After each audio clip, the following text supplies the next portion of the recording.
Hey, this is Alex Mondosian, and thank you for joining me. Today's masterclass is all about the 5 myths about converting premium clients. Now, here's the question. What's a premium client conversion? First of all, what's a premium client? Well, I believe a premium client is any client that is worth over 10,000 US dollars. And a premium client conversion is someone that you take from a block of ice, which is like under 0 centigrade or 32 degrees Fahrenheit, and then to ice, cold water, and then to cold water, then warm, then hot, then steam. There are 5 stages of conversion: ice, cold, warm, hot, and then steam. And that's what I want you to remember, because as you go through these stages of conversion, it takes time to build rapport and to build friendships so that people don't care what it is that you're enrolling them in or selling. What they care most about is that they can count on you. Now, wherever you're from, it's important that if you're watching right now and if you're reading the transcript, just type in where you're hanging out from. Now, I'm in San Diego. I'm in Los Angeles, California. I came from San Diego, and I normally am in San Rafael, California. So no matter where you are, what's most important is there are stages of conversion. And one of the other important questions is, why are premium clients important? Now, again, the key word is premium. Well, there's a difference. Now, non-premium to me is, let's say, a $100 client. That's non-premium. Like everyone can get a $100 client. But if you got 50 clients at $100, that's $5,000 a month. Now, if you were to talk to 100 people and you had 50% conversion, then 50 out of 100 people would say yes, and that's 5,000 US dollars. But if 2 out of 100 people said yes for a premium client, that's 2% conversion. That's 98% rejection. Get over it. Then you would make $20,000. That's the difference. $100 versus $10,000. It's 100 equals 5,000 if you're getting 50 out of 100. But 2 times 10,000, that's 2 out of 100 conversations you have per month, you make $20,000 a year. That is why premium clients are so important. Okay, so here's myth number 1. Premium clients are difficult to convert. Premium clients are difficult to convert. There's the unhappy face. Here's the bottom line. Premium clients, in my experience, are just as easy to convert as non-premium clients. In fact, the non-premium clients of $100 or even free, people who come in and have opted into your list or opted into your mobile texting list, as I'll give you access later today. What's most important is those people are greater problem children than the higher end clients. The more people pay, the less likely they are to be a problem child. And that's counterintuitive, and that's a myth. So you want to go after high-end clients, even if you don't have an offer. Do you think if someone said yes to $10,000, you'd figure out what to sell them? In fact, pay me $5,000, I'll tell you what to sell them. How's that? Or pay me $2,500 and I'll have Sandra teach you what to sell them, my general manager. So it's not a matter of what you're selling them and how high a dollar amount it is. The goal is to offer them something that's of high value. Let's say if you want your teeth whitened and you go to a dentist, you can do it through whitening toothpaste. You can do it through a cleaning. You can do it through bleaching, which is, higher dollar value. You can also do it through veneers or just changing, the consistency of your teeth. No matter what the dollar value of spend is, you still want white teeth. So it's the final result that you want. So when you look at what your clients or customers or students or members, whatever you call them, whatever they want, know that the higher end is the place you want to have them start, and then you can downsell. Upselling is not natural. Going up is going against gravity. Going down is going with what nature has allowed you to do. Next, myth number 2. Premium clients are more demanding. Actually, it's quite the opposite. Premium clients are less demanding. The most avid problem children are the people who have just opted in, have not paid you anything.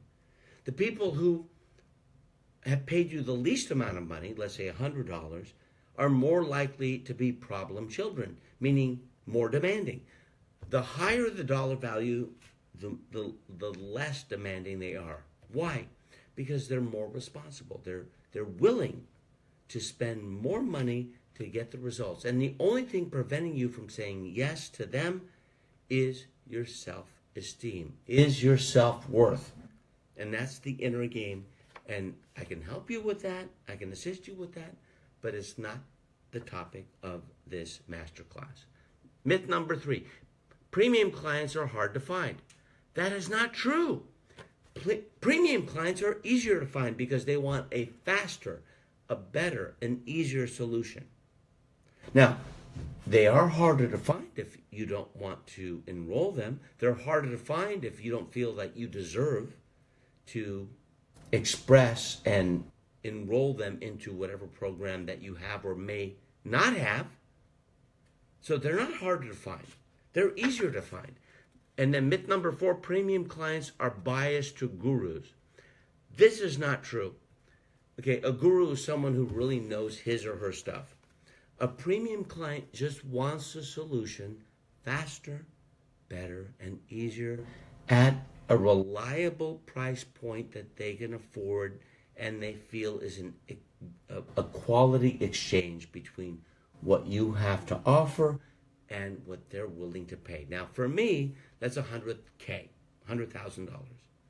Now, I have a student. His name is Sadiq.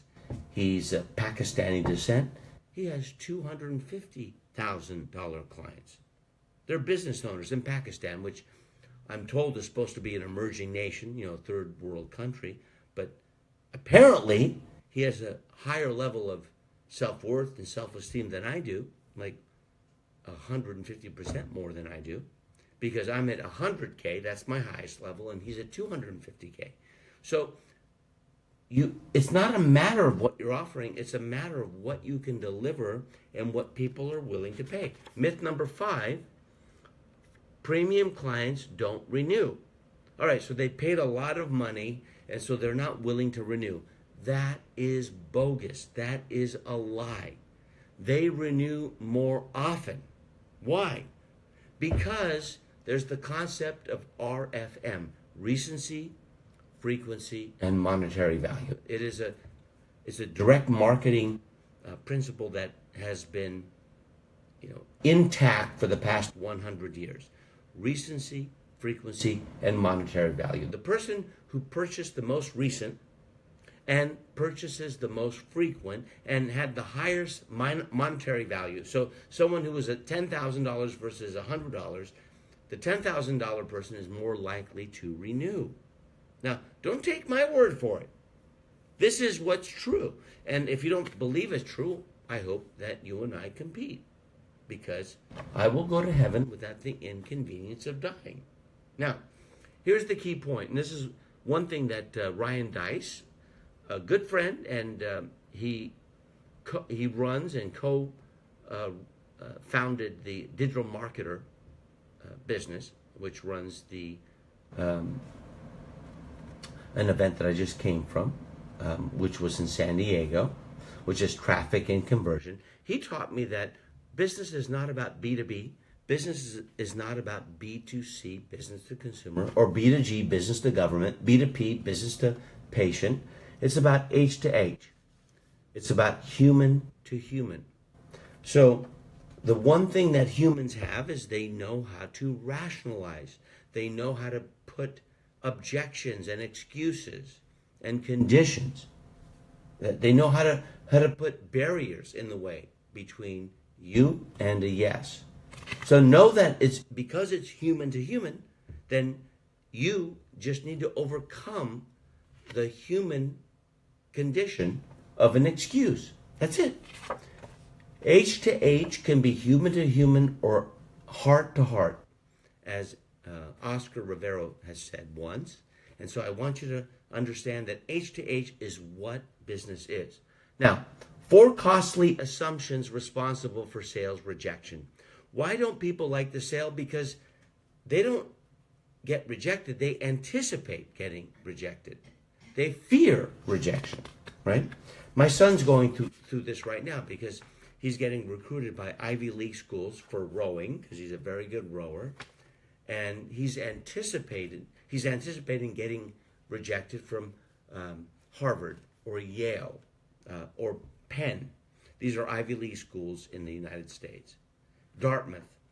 And I'm just coaching him on how do you know you're going to get rejected? Why not go all in? You know, like in poker. Just put all your chips in, and that's what the coaches want most. Leadership and doing your personal best. So here is assumption number 1. I've got to be great at persuasion to avoid rejection. False. You got to be great at transparency, at telling the truth in order to avoid rejection. Nothing is as persuasive as the truth. Now, I don't know if you believe that or not, but it's true, whether you believe it or not. And so persuasion is not the thing. It's being truthful, because people, they can like smell a lie. Don't you agree? Next, number 2 assumption is I've got to talk to lots of leads, which I hate that word, so I can convert sales. Well, they're not leads, my friend. They are candidates. They are candidates so that you can persuade and influence them to say yes or to get in the position to buy. People hate to be sold, but they love to buy. One of my good friends and mentors, I consider him a mentor, Jeffrey Gitomer, says that. People hate to be sold, but they love to buy. Isn't that true? So that's worth writing down. So bottom line is, if you think you need to talk to a lot of leads, you're wrong.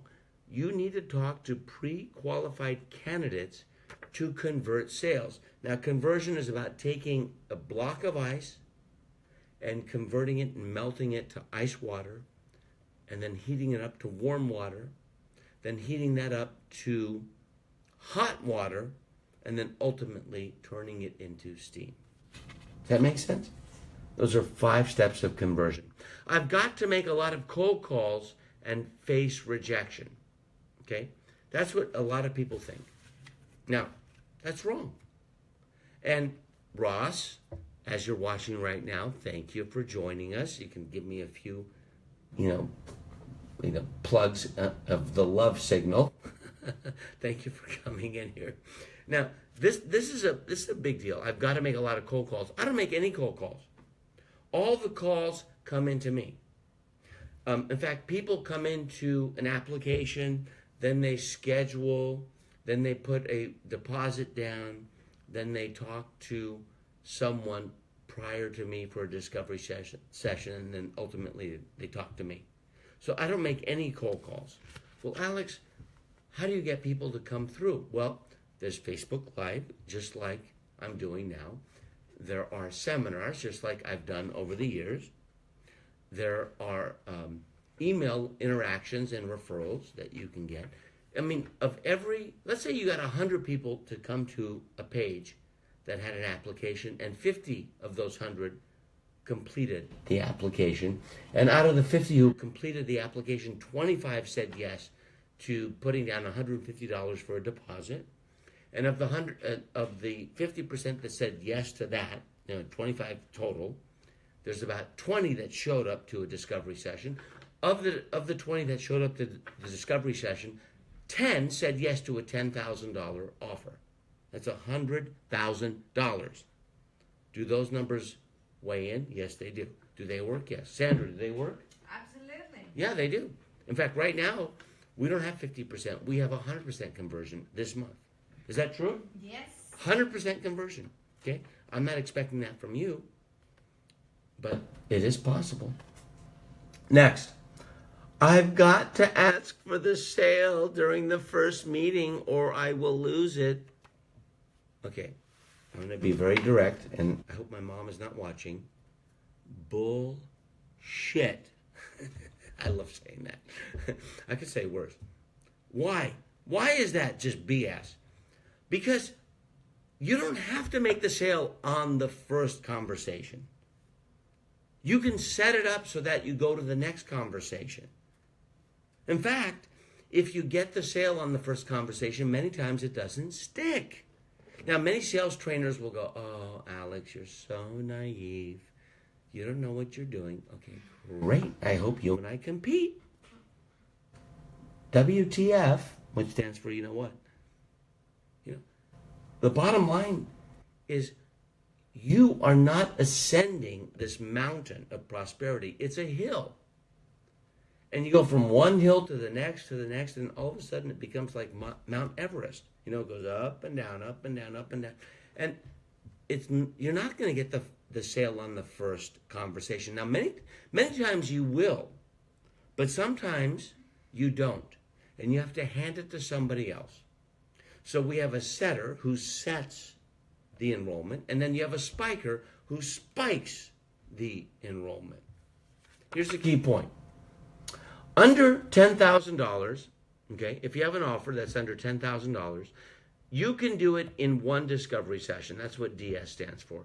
But if you have something over $10,000, I believe it takes more than one meeting, sometimes two. The highest sale we've generated is $240,000. It took 6 meetings. Is it worth it?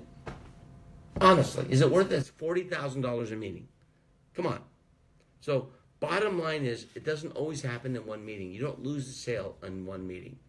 3 proven steps to convert premium clients in 59 minutes. Now, I just put that just to be dramatic. Sometimes it takes 75 minutes. Sometimes it takes 50 minutes. But it's a combination of 1 to 2 meetings. Step 1, qualify. You have to qualify the candidate. Don't call them a prospect. Don't call them a lead. That is not, I don't think it's honoring them. Okay? You want to provide an intake or an application. You want to ask for a deposit. Without the deposit, you won't get people to show up to the discovery session, which you schedule. So provide intake, ask for a deposit. We like about $150. Now, my good friend Ryan Levesque, he asked for $500, right? Some people ask for 0, but then people don't show up to the discovery session. And then scheduling the discovery session is the next process. Step 2, clarify. Now, once you're on the private discovery session, you have a coach or someone on the discovery who is exploring the cost of inaction, COI, versus the return on investment, ROI. Now, I don't mean to be, this may sound cocky, but I don't mean it to be cocky. This is just the truth. When people say, "Alex, you want me to pay you $100,000 for 1 year, what's my guarantee?" And I tell them, "Oh, I am so glad you asked that question, because you will never see that $100,000 again." Now, if they don't laugh, they're not a client. I cannot guarantee return on investment. I can provide the grid of electricity, but they have to flip the switch and turn that grid on. It is not up to me for them to amplify and employ what they are wanting to do. Are you with me? So, explore cost of inaction. For example, if you're making $5,000 right now and you want to make $10,000 12 months from now, you are losing $5,000 a month by not making the change you need to make in order to be where you want to be. Doesn't that make sense? That's the cost of inaction. The cost of inaction. So if it costs you $60,000 a year to not make the change you need to make, then wouldn't you be willing to pay $30,000, maybe $12,000 to get there? And then finally, We define agreements during this discovery session to clarify what the candidate needs. Now, that includes how coachable are they on a scale of 1 to 10. That includes how committed they are, how decisive they are to make a decision. Their time commitment, how much they're willing to spend. We like somewhere between 3.5 to 5.5 hours a week. And then if they're willing to invest in themselves. Those are the 4 commitments.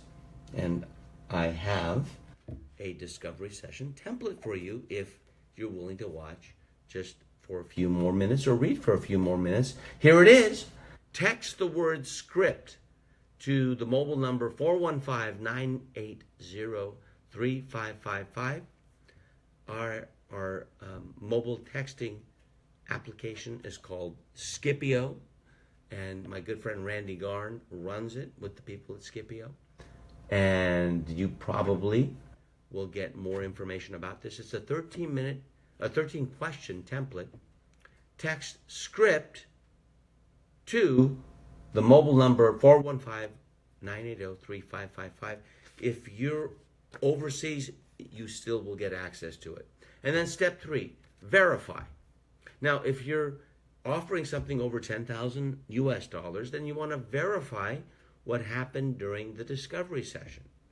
You want to explore strategy. Now, discovery is selling the emotion of hope. It's not knowing how to get from point A to point B. It's knowing that there is a point B. I've taught Bill Barron this. I've taught Ryan Levesque this. I've taught Lisa Sasevich this, Davin Michaels,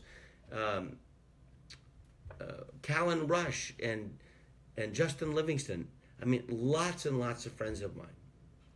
You want to sell the emotion of hope in the discovery session. There simply is a point B. Now, a strategy session is acknowledging that there's the confidence of knowing how to get from point A to point B. So you're selling the emotion of confidence with the strategy session, and you're selling the emotion of hope with the discovery session. So you explore the strategy when you verify. You identify the options they have. I like 3. For me, it's 100,000, 30,000, and 12,000. I'm not selling those right now. And then you ask for a decision. Which of those 3 do you want? And then why? Now, here's a case study. GBO funnel. GBO stands for Guerrilla Business Online. Now, 80% of the GBO funnel is non-human interaction. It is all about pre-qualification. So here's the way the GBO funnel works, and I'll give you an example of how to find it. Number 1, it starts with an intake. There's a video and there's an intake, just like you would go into a dental or a medical office, right? Chiropractic office. There's an intake, okay? So there's the first step of an intake. Next, there's a deposit. So after you complete the intake or application questions, we ask for a $150 deposit. And it's refundable, but it's just to show up for the discovery session. Next is to schedule the discovery session. There's another video here. So video, video, video. There's interaction, but it's not human interaction or intervention. It's robotic. And then finally, there's an orientation telling you what to expect during the discovery session of a 4th video. Now, take a picture of this. Or better yet, wait for the domain, and I'll give you the domain of how to go through this process, and hopefully you'll go through Guerrilla Business Online. That's what GBO stands for. Then the 5th step is the discovery session, and if the offer is more than $10,000, there's also a strategy session where the discovery session person goes to the strategy session person and outlines what they learned and asks the candidate if there's anything missing, and the candidate fills in all the blanks. And then if there's a yes, then there's an onboarding session or a downsell. A downsell is if it's not in their budget to say yes. Now, to see what the GBO intake process looks like, and what we've had like 100% conversion this month, right, Sandra? Oh, it's been amazing. Yeah. Sandra is in this room right now, and we're somehow we made it to this Facebook Live. But if you go to marketingonline.com/GBO intake, marketingonline.com/GBO intake, you can experience it. Here's the key point. Discovery sessions work best if the focus is on the cost of inaction, not on return on investment. Return on investment is you give me 10,000, I'll show you how to make 20,000. Cost of inaction is, okay, so you're making 5,000 right now and you want to make 10,000. Well, your cost of inaction is $5,000 a month by not making the change where you want to be. Now, let's say you're in a relationship and you want to be at a level 10 with your relationship. You're at a level 5 right now. That's a 100% increase. So in 1 year, you want to be at 5. You want to be at 10. You're at 5 right now, right? Well, if you are at a level 8 3 to 4 months from now, would it be worthwhile to coach with me as your couples coach? Usually the answer is yes, right? So if you're willing to give me some love, and give me some hearts and thumbs up. Marketingonline.com/DS. Marketingonline.com/DS. That is the discovery script that I gave you with the mobile number earlier. So there you have it. I'm Alex Mondosian, and it is all about the 5 myths of converting premium clients. Premium clients are much more important than non-premium clients because you don't have to convert as many. They are lower on the problem children spectrum, and they're easier to find. The only thing that is required is for you to have the self-worth and self-esteem to say yes, and that you deserve to indoctrinate them and to enroll them into your marketing funnel. That's marketing speak, but a marketing funnel is no different than having them come into your world. I'm Alex Mondosian. I hope our paths cross again soon.